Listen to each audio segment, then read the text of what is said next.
ದ್ದಾರೆ. ಇದಕ್ಕೂ ಮುನ್ನ ಸಮ್ಮೇಳನದ ಸಭಾಧ್ಯಕ್ಷರಾದಂತಹ ಚಂದ್ರಶೇಖರ ರೊಟ್ಟಿಗ ಅವರು ಅದ್ದೂರಿ ವಾದ್ಯ ಮೇಳದೊಂದಿಗೆ ಅಂಜುಮಾನ್ ಪದವಿ ಮಹಾವಿದ್ಯಾಲಯದಿಂದ ಸಭಾಭವನದವರೆಗೆ ಮೆರವಣಿಗೆಯಲ್ಲಿ ಕರೆತರಲಾಯಿತು.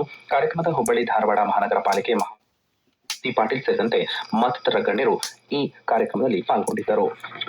ಜನಗಣತಿ ಕಾರ್ಯವು ರಾಷ್ಟ್ರದ ಅತ್ಯಂತ ಪ್ರಮುಖ ಮತ್ತು ಬೃಹತ್ ಕಾರ್ಯಕ್ರಮವಾಗಿದ್ದು, ಈ ಕಾರ್ಯಕ್ರಮಕ್ಕೆ ನಿಯೋಜಿಸಿರುವಂತಹ ಜಿಲ್ಲೆಯ ಅಧಿಕಾರಿಗಳು ಮತ್ತು ಸಿಬ್ಬಂದಿ ಅತ್ಯಂತ ಜವಾಬ್ದಾರಿಯುತವಾಗಿ ತಮ್ಮ ಕರ್ತವ್ಯವನ್ನು ನಿರ್ವಹಿಸುವಂತೆ ಉತ್ತರ ಕನ್ನಡ ಜಿಲ್ಲಾಧಿಕಾರಿ ಕೆ. ಲಕ್ಷ್ಮೀಪ್ರಿಯಾ ನಿರ್ದೇಶನ ನೀಡಿದ್ದಾರೆ.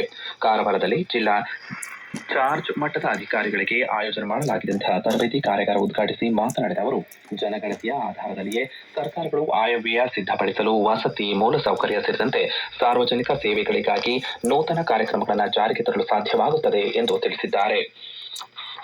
ಚಾಮರಾಜನಗರ ಜಿಲ್ಲಾಡಳಿತ, ಜಿಲ್ಲಾ ಪಂಚಾಯತ್ ಸೇರಿದಂತೆ ಇತರೆ ಇಲಾಖೆಗಳ ಸಹಯೋಗದೊಂದಿಗೆ ಜಿಲ್ಲಾ ಮಟ್ಟದ ಉದ್ಯೋಗ ಮೇಳವನ್ನು ನಾಳೆ ಬೆಳಗ್ಗೆ 10 ರಿಂದ ಸಂಜೆ 5 ಗಂಟೆಯವರೆಗೆ ಚಾಮರಾಜನಗರದ ಜೆಎಚ್ ಪಟೇಲ್ ಸಭಾಂಗಣದಲ್ಲಿ ಆಯೋಜನೆ ಮಾಡಲಾಗಿದೆ.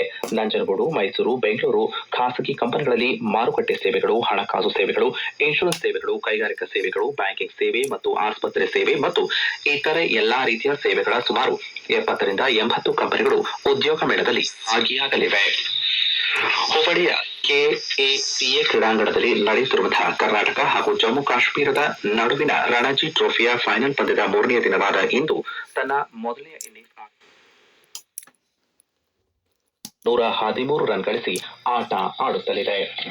ಗುತ್ತಿಗೆದಾರರಿಗೆ 37,000 ಕೋಟಿ ರೂಪಾಯಿ ಬಾಕಿ ಉಳಿಸಿಕೊಂಡಿರುವುದನ್ನು